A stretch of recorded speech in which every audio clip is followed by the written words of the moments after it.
El Faro de Castilla-La Mancha. Guillermo Vila.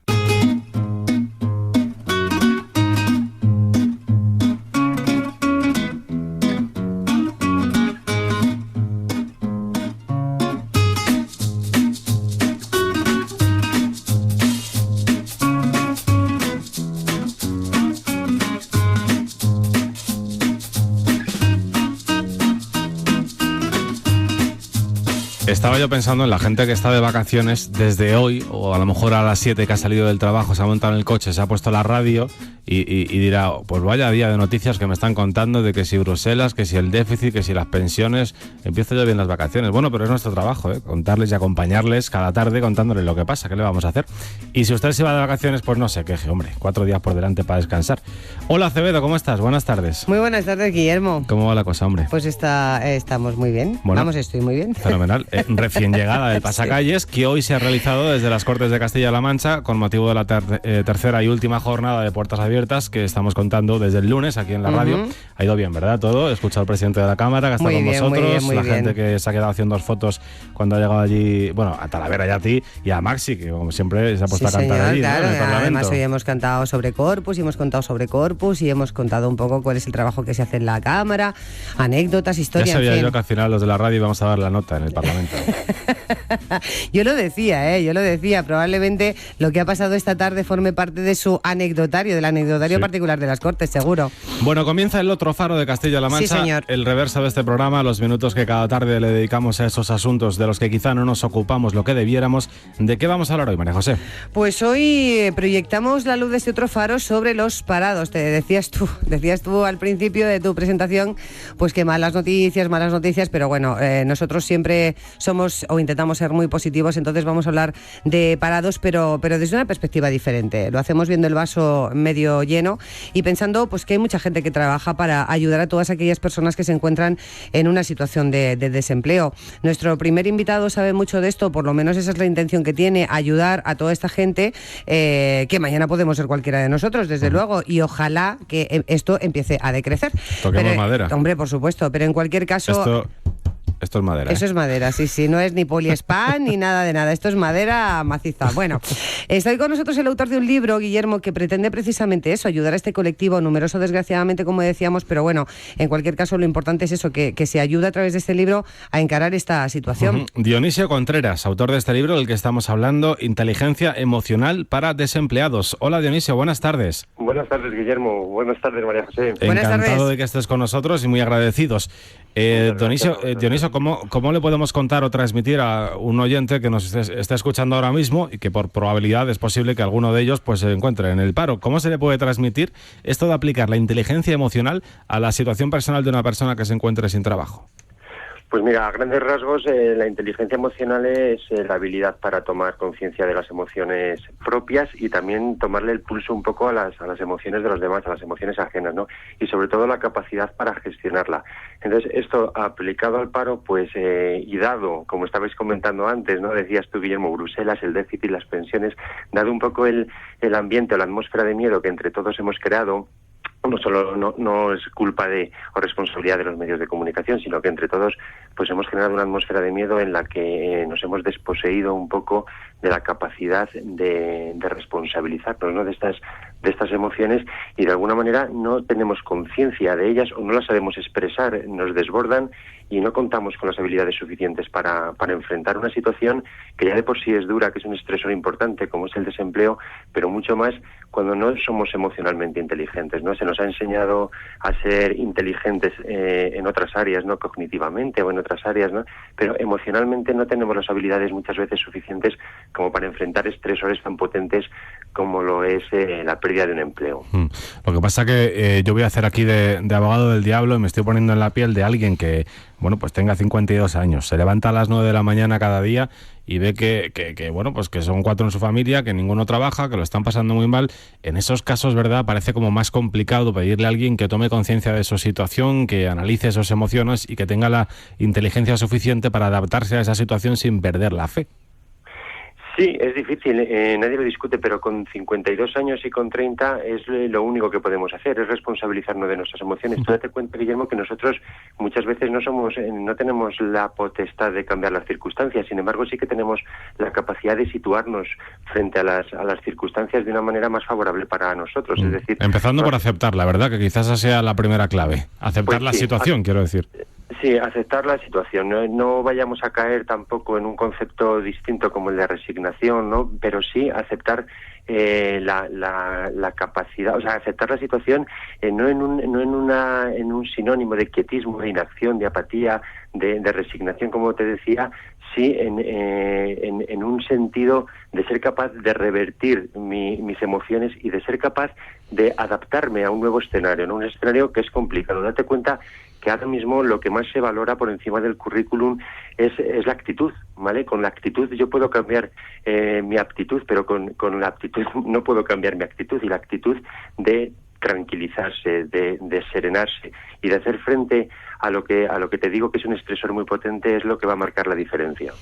Dionisio, buenas tardes. Buenas tardes, María José. Me imagino que a todo esto se aprende. Pues a todo esto se aprende y no es fácil aprender. Esto es como cualquier otro tipo de conocimiento, pero con el hándicap o con la dificultad de que no se nos ha educado desde pequeñitos a hacerlo. Entonces nos ponemos con determinada edad y no tenemos capacidad muchas veces de tomar conciencia de las propias sensaciones, o no tenemos conciencia de las propias emociones, o no sabemos expresarlas muchas veces, que sí que somos capaces y tenemos conciencia de las propias emociones, pero no sabemos expresarlas. Muchas veces, aun sabiendo expresarlas, pues no sabemos actuar, no sabemos qué hacer con ellas, ¿no? Es decir, nos desbordan. ¿Consideras que, Dionisio, que en este mundo en el que vivimos, y además paradójicamente, mundo de comunicación, de redes sociales, tenemos un problema de incomunicación en el fondo? Pues sí, tenemos un problema de comunicación bastante serio. Es decir, la comunicación que establecemos muchas veces con los demás es una comunicación a nivel objetivo, a nivel muy somero, muy superficial, y un nivel de comunicación emocional son pocas las personas con las que puedes mantenerlo, ¿no? Entonces a ese nivel no se llega con casi todo el mundo, y es un nivel que cuando se está pasando por una situación difícil es necesario, no solo ya como catarsis, sino como conocimiento, como comprensión de lo que me está ocurriendo. Y es muy difícil encontrarte con un igual en la propia pareja, en la familia, que sea capaz de estar a la altura de una conversación o de una comunicación, como tú dices, emocional, que es realmente la que te hace crecer. Hemos hablado de la necesidad de afrontar una situación crítica para cualquier persona, como es quedarse sin trabajo. Hemos hablado de la necesidad de serenarse, de afrontarlo desde un cierto estado de ánimo de tranquilidad, de no perder la cabeza, de asumir la situación. El siguiente paso, es decir, el paso activo, ¿cuál es? ¿Qué es lo que puede hacer uno personalmente para tratar de afrontar esta situación de la mejor manera posible? Quiero decir, al margen de buscar trabajo, por supuesto, personalmente ya estamos serenos, ya estamos tranquilos. ¿Qué podemos hacer ahora para pues que no nos acabe por hundir esta situación? Sí, pues mira, intentar vencer lo que los psiquiatras están empezando a dar en llamar el síndrome del desempleado. Es decir, lo que tenemos que hacer es establecer relaciones, no perder la capacidad de relacionarnos con los demás. Muchas veces las relaciones se establecen en el puesto de trabajo y están vinculadas a compañeros. Los fines de semana también giran en torno a la gente que conozco a través del trabajo. Entonces, cuando pierdo el trabajo, pues una gran parte de las relaciones se me caen. Por lo tanto, un esfuerzo importante en establecer relaciones. Evitar pensar que el desempleo es un obstáculo insuperable, es otra de las cosas que tenemos que hacer, es decir, evitar la obsesión. El otro día estaba yo con un grupo de desempleados haciendo un taller de inteligencia emocional y me hablaban de eso. Es que no puedo pensar en otra cosa, es decir, esto desde por la mañana muy temprano hasta por la noche muy tarde, la obsesión es mi única estrategia de afrontamiento, me está dominando, ¿no? Aceptar que el cambio también es parte de la vida. Es decir, debemos de contemplar el desempleo como una situación transitoria, no como algo terrible, que ya de por sí lo es, repito, ¿no? Es un estresor potente, pero tampoco tenemos que pensar que va a ser para siempre. Es decir, es una etapa de cambio. A lo mejor es verdad que estamos muy poco acostumbrados a cambiar, entonces pues esto nos pilla con el pie cambiado, pero tenemos que aceptar que el cambio es parte de la vida. Hay que moverse siempre hacia metas, en pequeños pasos o en grandes pasos. Es decir, tú tienes que llegar hasta donde puedes llegar, ¿no? Quizá no esté en tu mano que encuentres un trabajo mañana, pero sí está en tu mano que mejores tu currículum, que mejores tu formación, que establezcas relaciones proactivas que te lleven a conseguir un trabajo más fácilmente. Bueno, no descuidar la imagen, que es otra de las cosas, o cuidado personal, ¿no? Que es otra de las cosas que muchas veces aparece ligada a un desempleo, como tú decías, crónico, cuando ya llevas mucho tiempo desempleado. Sí, que se pone uno el chándal, se deja de afeitar, se tira al sofá y a la quinta hora de ver televisión ya uno se siente el hombre más desgraciado del mundo, claro. Efectivamente. Por ejemplo, el tema que tú mencionas ahora, el tema de la televisión o el tema de acercarse a determinados focos que te pueden generar malestar, ¿no?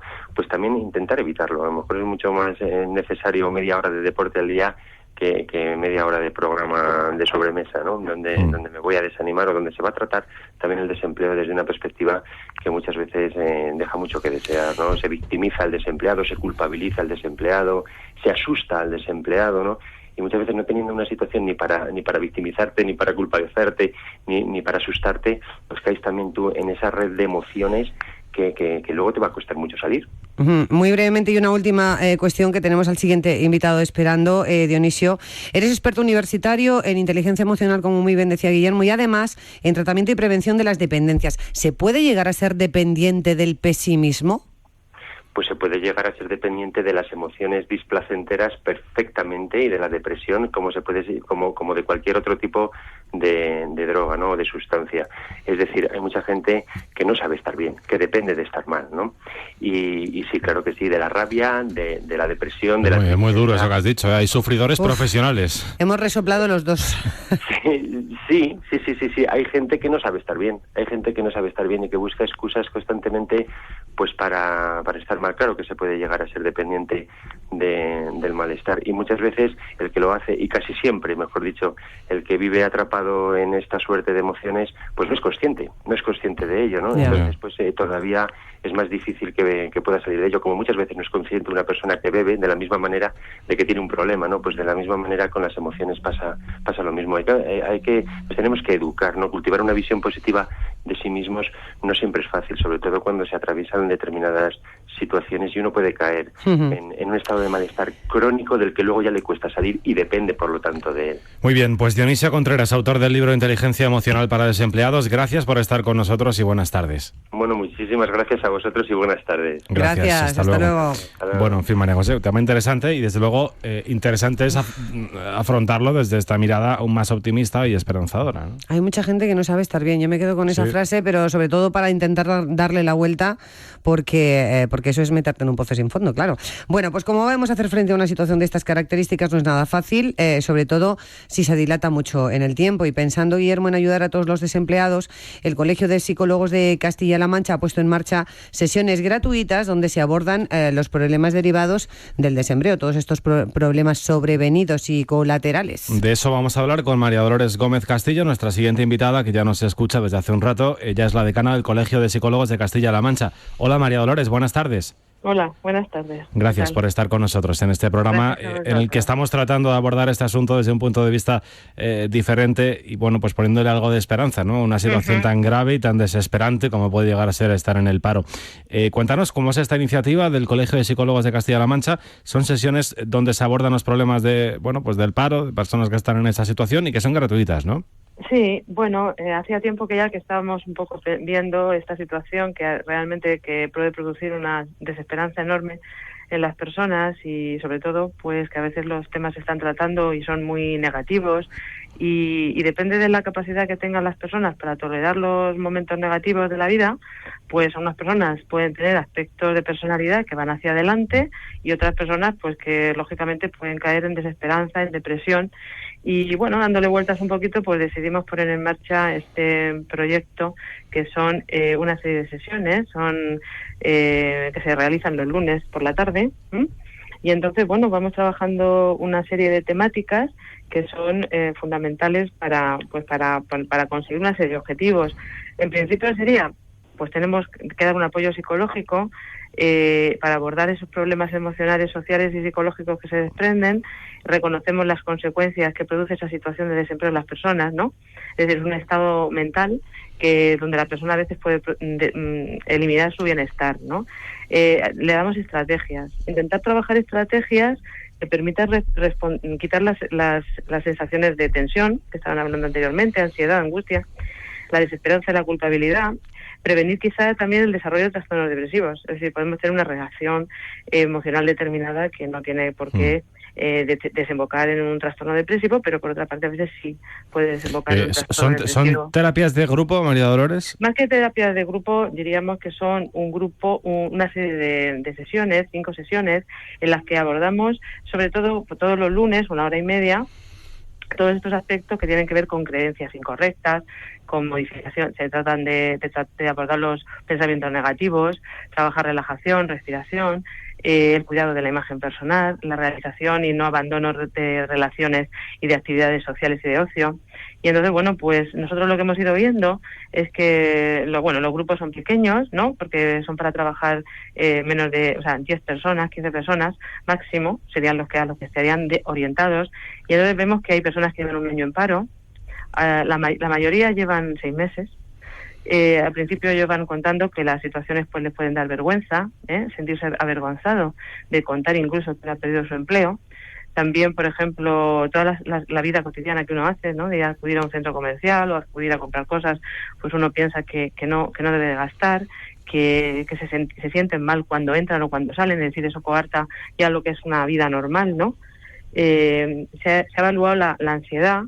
Quizá las personas pensamos que la ansiedad siempre es mala, y que lo que tenemos que entender es que la ansiedad es algo que podemos tener en un momento dado y que según el nivel que tengamos de esa ansiedad puede bloquearnos o puede activarnos, y que incluso en determinadas situaciones que son normales de la vida y que son acontecimientos o situaciones vitales que son positivas en sí, como por ejemplo tener un hijo, un acontecimiento positivo, casarse, sí, o tener acontecimientos generan estrés, efectivamente. Estrés. Sí. Exactamente, generan ansiedad. Entonces, lo que tenemos que entender es que no solo la ansiedad se produce en situaciones malas, de pérdidas, sino también en las que teóricamente son ganancias, ¿no? Entonces, es decir, es una situación cambiante, diferente a la que tenemos en la vida cotidiana, y que nos produce una ansiedad que va a tener que darnos, diríamos, la pista para tener que adaptarnos a una nueva situación, que es decir, anteriormente la persona que estaba hablando, ¿no? Que realmente afrontar el cambio, sí. Afrontar el cambio. Pero la vida tiene muchos cambios, a veces no somos conscientes de ello. Es decir, que nosotros empezamos a cambiar las cosas, sobre todo ayudando a las personas a ver que nosotros somos cambiantes y que tenemos que adaptarnos al cambio. María Dolores, después de esas 5 sesiones, ¿notan ustedes un antes y un después? Bueno, todavía no lo hemos bueno, que es verdad que todavía no los han terminado. Estamos en fase estamos en la fase de proceso. Uh-huh. Lo que se trata es de ver un poquito cómo es la experiencia, analizarla y posteriormente ver qué extraemos de ella, qué conclusiones, qué beneficios consideramos o ellos consideran también las personas que participan en ellas, y bueno, poder no aceptar o no, depende de cómo veamos un poco la experiencia. Dentro de... sí. No, continúe. No, simplemente quería decir que claro, que es muy importante a veces en esa centrarse en esa idea obsesiva y desesperanzada, como puede ser, pues no tengo esto, no tengo el empleo, no tengo esto, no tengo que ir a otra cosa, ¿no? O sea, pero no tengo el empleo, se me bloquea la posibilidad de ver otras nuevas metas y perspectivas, ¿no? Entonces, de lo que se trata es de verlas, ¿no? De ayudar a la persona a poderlas ver con todas las dificultades que eso tiene, evaluándolo, ¿no? Es decir, va a tener esta dificultad, esta. Tenemos metas, vamos a conseguir esta y esta. Primero esta, después esta, ¿vale? En ella podemos fracasar, pero volvemos a repetirla, ¿vale? No es un fracaso entendido como algo que ya está acabado, sino hay algo en lo que yo no voy a poder, soy un incapaz o no tengo capacidades determinadas, sino voy a poderlas afrontar a través de otra estrategia diferente, ¿vale? Y entonces en esa situación, cuando soy consciente de ello, bueno, puedo empezar a tener control, ¿no? Porque mira, el paro, por ejemplo, claro, es una situación donde yo pierdo el control, ¿no? El control en el medio que yo me movía.